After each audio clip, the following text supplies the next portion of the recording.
안녕하세요, 여러분. 오늘 들려드릴 이야기는 정말 놀라운 실화입니다. 이스라엘의 한 소녀가 한국을 향한 증오의 마음으로 서울에 왔다가 단 한 명의 조선 소녀 앞에서 완전히 무너져 버렸거든요. 그 조선 소녀는 바로 유관순 열사였습니다. 홀로코스트 생존자의 손녀로 태어나 역사의 아픔을 누구보다 잘 알던 그녀가 왜 한국을 그토록 미워했을까요? 그리고 무엇이 그녀의 마음을 완전히 바꾸어 놓았을까요? 지금부터 리브카 벤다비드라는 이스라엘 소녀의 충격적인 고백을 들어보시죠. 이 이야기의 끝에는 여러분도 예상하지 못한 놀라운 반전이 기다리고 있어요. 작지만 강한 나라 대한민국. 이 채널은 엄청나게 성장할 채널이니 미리 구독과 좋아요, 알람 설정 부탁드립니다. 예루살렘 외곽의 한 유대인 고등학교 17세 리브카 벤다비드는 컴퓨터 화면 앞에서 분노에 떨고 있었습니다. 학교 프로젝트로 온라인 인종차별에 대한 다큐멘터리를 제작하던 중이었거든요. 그런데 한국에 대한 자료를 찾다가 충격적인 내용들을 발견한 겁니다. 나치 군복을 입고 촬영한 연예인들의 사진, 이스라엘 보이콧 운동 지지 기사들, 반유대주의적 발언들이 악의적으로 번역된 글들이 연달아 눈에 들어왔어요. 리브카의 할아버지는 홀로코스트 생존자였습니다. 어릴 때부터 할아버지로부터 들어온 참혹한 이야기들이 머릿속을 스쳤죠. 아우슈비츠에서의 끔찍한 기억들, 가족을 잃은 고통들이 고스란히 전해져 내려온 상처였어요. 어떻게 이런 일이 가능해? 리브카는 책상을 주먹으로 치며 친구들에게 분노에 찬 목소리로 말했습니다. 나는 한국을 고발할 거야. 나치의 후예처럼 행동하는 이 위선자들을. 리브카의 눈에는 복수심이 타오르고 있었어요. 조부로부터 물려받은 역사의식과 정의감이 잘못된 방향으로 흘러가고 있었던 겁니다.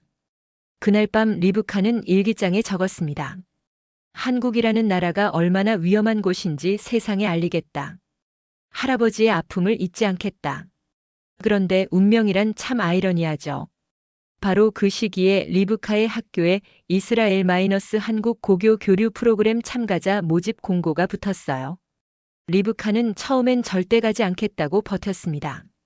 그런 나라에 발을 들여놓을 수 없어. 하지만 가족들과 학교의 설득이 계속됐어요. 아버지가 말했습니다.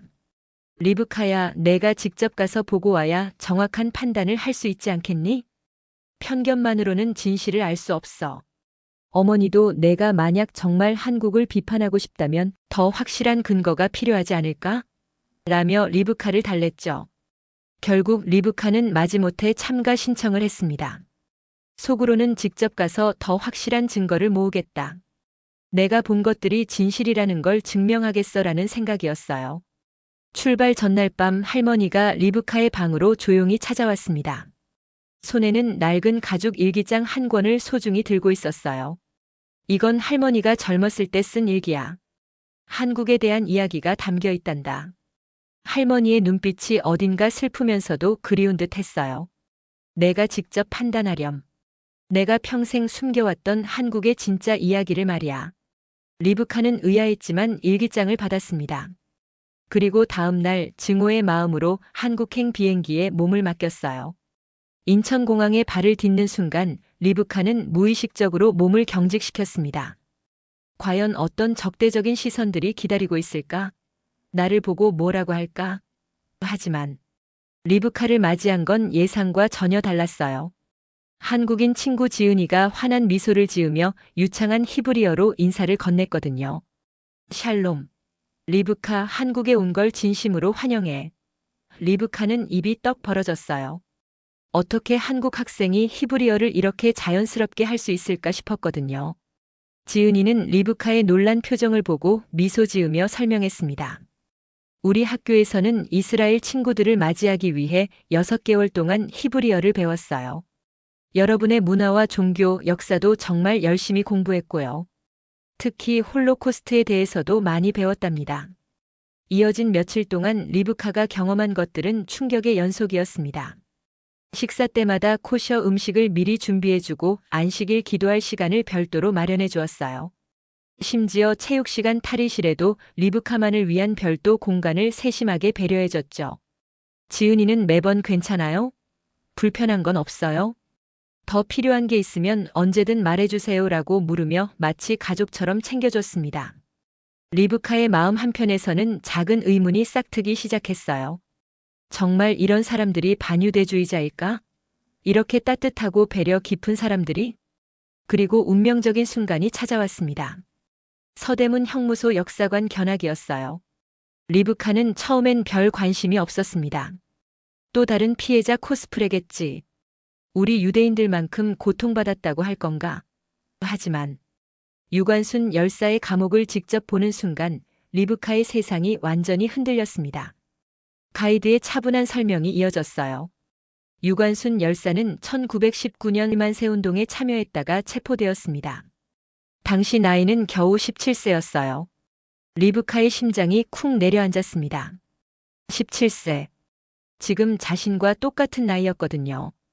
감옥에서도 계속 독립만세를 불렀고 온갖 고문에도 굴복하지 않았습니다. 죽는 순간까지 조선의 독립을 외치며 결국 고문 후유증으로 이차디찬 감옥에서 숨을 거두셨어요. 가이드가 계속 설명했지만 리브카는 더 이상 들리지 않았어요. 눈물이 주르륵 흘러내렸거든요. 자신과 같은 나이의 소녀가 조국의 독립을 위해 목숨을 바쳤다는 사실이 가슴 깊이 파고들었습니다. 할아버지가 들려준 홀로코스트 이야기와 겹쳐지면서 더욱 생생하게 느껴졌어요. 옆에서 지은이가 조용히 말했어요. 유관순 언니는 우리 모든 한국인의 자랑이에요. 그 어린 나이에 그런 용기를 낼 수 있다는 게 정말 대단하죠. 리브카는 더 이상 참을 수 없었습니다. 목이 메어 겨우 말을 꺼냈어요. 어떻게? 내가 그토록 혐오했던 나라가 이런 깊은 역사적 고통을 안고 있었던 거죠? 그날 밤 숙소에서 리브카는 할머니가 건네준 낡은 일기장을 조심스럽게 펼쳤습니다. 첫 페이지에는 희미한 연필로 1950년이라는 연도가 적혀 있었어요. 할머니의 젊은 시절 글씨가 또박또박 히브리어로 적혀 있었습니다. 나는 오늘 유엔 난민구호단의 일원으로 한국에 파견되었다. 전쟁으로 완전히 폐허가 된 이 땅에서 과연 무엇을 할 수 있을지 모르겠지만 리브카는 깜짝 놀라 책상에서 벌떡 일어났어요. 할머니가 한국 전쟁 당시 구호 활동을 했다는 사실을 전혀 몰랐거든요. 일기는 계속 이어졌습니다. 부산의 한 피난민 수용소에서 만난 아이들의 눈빛을 나는 평생 잊을 수 없을 것이다. 굶주림과 추위, 전쟁의 공포 속에서도 희망을 잃지 않는 그 맑고 순수한 눈동자들. 마치 우리 유대인들이 절망적인 상황에서도 포기하지 않았던 것처럼 한국 사람들은 우리 구호단원들을 진심으로 고마워했다. 언어는 전혀 통하지 않았지만 마음만은 완벽하게 통했다. 그들의 따뜻함과 인정, 서로를 아끼는 마음은 홀로코스트로 깊이 상처받은 내 마음을 조금씩 치유해 주었다. 마지막 페이지에는 이런 글이 있었어요. 한국은 고통을 누구보다 잘 아는 민족이다. 그래서 다른 민족의 고통도 진심으로 이해할 줄 안다. 언젠가 이 나라가 다시 일어설 때 세계에 진정한 희망의 메시지를 전할 것이라 나는 믿는다. 리브카는 떨리는 손으로 일기장을 천천히 덮었습니다. 할머니가 왜 평생 이 일기를 숨겨왔는지, 그리고 왜 지금에 와서 자신에게 건네줬는지 이제야 알 것 같았어요. 이스라엘로 돌아온 리브카를 기다린 건 차갑고 냉혹한 현실이었습니다. 친구들은 야 리브카, 너 한국에서 완전히 세뇌당한 거 아니야? 어떻게 그런 나라를 좋다고 할 수 있어? 라며 비웃었어요. 부모님도 걱정스러운 표정으로 말했습니다. 리브카야, 내가 너무 감정적으로 접근한 게 아닐까? 현실을 봐야지. 몇 일 다녀온 걸로 그 나라를 다 안다고 할 수 있어. 하지만 리브카는 완전히 달라져 있었습니다. 한국에서 본 것들, 느꼈던 것들이 너무나 생생하고 진실했거든요. 특히 유관순 열사의 이야기와 할머니의 일기가 계속 머릿속을 맴돌았어요. 학교에서 한국에 대한 새로운 시각의 발표를 준비했지만 아무도 진지하게 들어주지 않았어요. 그래서 뭐? 한국이 좋다고? 내가 몇 일 가봤다고 다 아는 거야?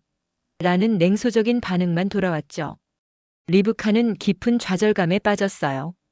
진실을 말하고 싶었지만 아무도 들어주지 않았거든요. 그러던 어느 날 지역 커뮤니티 센터에서 히브리어 마이너스 외국어 말하기 대회 공고를 우연히 발견했습니다. 리브카는 한참을 망설였어요. 내가 한국어를 배운 지 얼마나 됐다고. 그런데 이것만이 내가 할 수 있는 유일한 방법인 것 같아. 지은이가 가르쳐준 몇 마디 한국어와 함께 했던 말이 머릿속을 맴돌았습니다. 진실은 증오보다 깊고 강해요, 리브카. 리브카는 마침내 결심했습니다. 나도 이제 진실을 말할 차례야. 부모님 몰래 대회에 참가 신청을 했어요. 한국어 부문으로 말이죠. 대회 당일 리브카는 가슴이 터질 것 같은 긴장감으로 무대에 올랐습니다. 관객석에는 놀란 부모님의 얼굴이 보였어요. 리브카는 깊게 숨을 들이쉬고 마이크를 단단히 잡았습니다. 안녕하세요. 저는 이스라엘에서 온 리브카 벤다비드입니다. 서툰 한국어였지만 진심이 가득 담겨 있었어요. 저는 한국을 미워했습니다. 인터넷에서 본 잘못된 정보들 때문에 한국을 깊이 증오했어요. 관객들이 웅성거리기 시작했습니다. 저희 할아버지는 홀로코스트 생존자입니다. 그래서 저는 반유대주의에 대해 누구보다 민감했어요. 한국이 그런 나라라고 믿었거든요. 리브카의 목소리가 떨렸지만 용기를 내어 계속했습니다. 하지만 서울에서 만난 유관순 열사 앞에서 저는 완전히 무너졌습니다. 17세, 저와 똑같은 나이의 소녀가 조국을 위해 목숨을 바쳤다는 것을 알고 너무나 부끄러웠어요. 관객석이 조용해졌습니다. 모두가 리브카의 고백에 집중하고 있었어요. 할머니의 일기장에서 진짜 진실을 알았습니다. 한국은 고통을 아는 민족이고 그래서 다른 민족의 고통도 진심으로 이해할 줄 아는 정말 따뜻한 사람들이었어요. 리브카가 마지막 말을 이어갔습니다. 역사를 직시할 용기, 진실을 말할 용기. 한국이 저에게 가르쳐 주었습니다. 이제 저도 증오를 멈추고 사랑을 시작할 차례입니다. 발표가 끝나자 관객석에서 뜨거운 박수가 터져 나왔어요. 부모님의 눈에도 눈물이 가득 맺혀 있었습니다.